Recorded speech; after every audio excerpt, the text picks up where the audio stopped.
হাত বুকে রেখে একটি শব্দ পড়ুন, কোনো কিছু খাওয়ানোর প্রয়োজন নাই। দেখবেন সে আপনাকে ছাড়া একটা মিনিট সে থাকতে পারবে না। আপনি বুকে হাত রেখে আপনি আপনার স্বামীর জন্য করতে পারেন, অথবা আপনি আপনার স্ত্রীর জন্য করতে পারেন।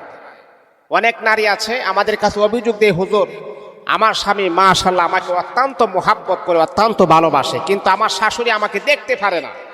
আমার শাশুড়ি তাবিজ তুমার করে, কিভাবে আমি আমার স্বামীর কাছ থেকে পৃথক হয়ে যাই, কিভাবে স্বামীর কাছ থেকে দূরে সরানো যায়। আমার শাশুড়ি আমাকে একবারে চোখের কোণাও আমাকে দেখতে পারে না। মা, আচ্ছা দেখেন, অধিকাংশ শাশুড়ি তার ছেলের বউকে দেখতে পারে না। এর চাইতে বদনসিব আর কি হতে পারে? মা, আজকে যে ছেলের বউকে আপনি দেখতে পারতেছেন না, আপনার মেয়েও তো আর একটা ছেলের বউ হচ্ছে। মনে রাখতে হবে, আপনি যদি অন্য নারীর মেয়েটাকে যদি আপনি না দেখতে পারেন, ছেলের বউকে আপনি না দেখতে পারেন, আল্লাহর কসমকে বলি আপনার মেয়েটাকেও আরেকজনে দেখতে পারবেন। সেও কিন্তু আপনার মতো তাবিজ তোমার করে আপনার মেয়েটাকেও সংসার থেকে পৃথক করে দিবেন। এই জন্য এই দুনিয়াতে কেউ কারো ক্ষতি করে বাঁচতে পারে না, যে যত বড় হোক। বাবা, আমি আপনাকে বলছি, শুনেন, আপনি যে আপনার স্ত্রীর সাথে বেইনসাফি করতেছেন, স্ত্রীর হক আপনি আদায় করতেছেন না, স্ত্রীর যতটুকু ভালোবাসা প্রাপ্য ততটুকু ভালোবাসা আপনি দেন না। আপনি পুরুষ হিসাবে মনে করতেছেন আমার যা ইচ্ছা আপনি তাই করতেছেন।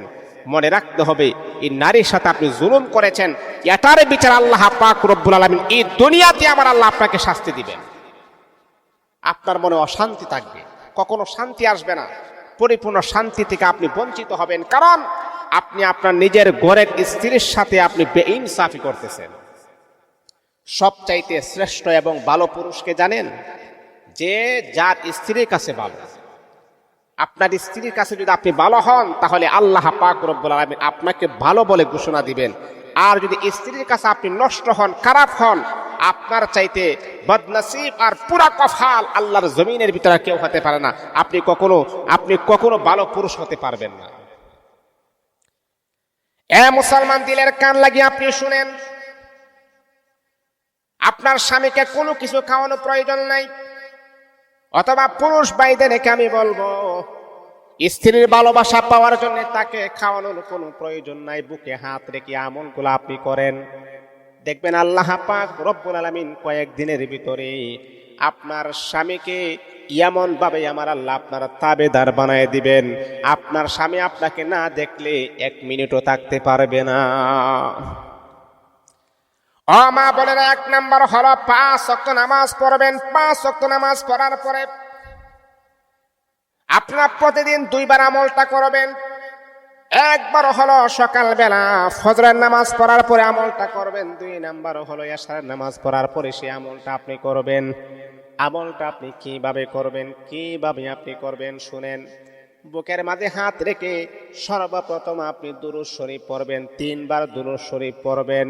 3 বার দুরূদ শরীফ পড়ার পর বুকের মাঝে এভাবে হাত রেখে ধরে রাখবেন। তারপরে আপনি 3 বার ইস্তেগফার আপনি পড়বেন, আস্তাগফিরুল্লাহ আস্তাগফিরুল্লাহ আস্তাগফিরুল্লাহ।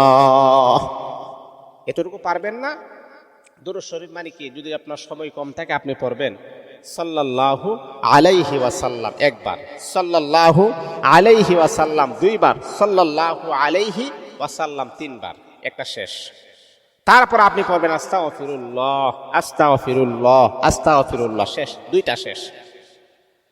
3 নাম্বার যে আমলটা আপনি করবেন, বুকে হাত রাখবেন, আউযু বিল্লাহি মিনাশ শাইতানির রাজিম, বিসমিল্লাহির রহমানির রহিম, 1 বার।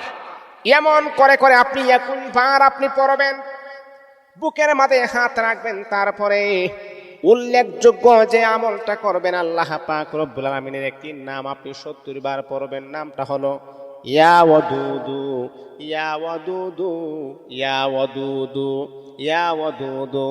আপনি গণনা করে আপনি 70 বার আপনি পড়বেন। মা বোনেরা, স্বামীকে কোনো কিছু খাওয়ানোর প্রয়োজন নাই। ও বাবারা, আপনার স্ত্রীকে খাওয়ানোর প্রয়োজন নাই।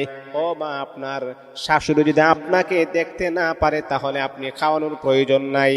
এমন করে করে আমলটা করে আপনার লাশ পর্যন্ত পড়বেন আল্লাহু আকবার একবার পরে আপনার শাশুড়ির নাম নিয়ে মালিকের কাছে দোয়া করবেন। কয়েকদিনের ভিতরে শত্রু আপনার বন্ধুয়ে রূপান্তরিত হয়ে যাবে।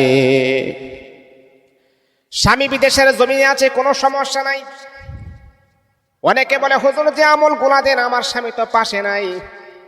আমি বলি মা শুনেন, স্বামী পৃথিবীর যে কোনো প্রান্তে থাকুক না কেন, আপনি আমল গুলা করেন, দেখবেন আপনার স্বামী আগে আপনাকে ফোন দিতেন না, আগে আপনার খোঁজ খবর নিতেন না, ছেলে সন্তানের খোঁজ খবর নিত না।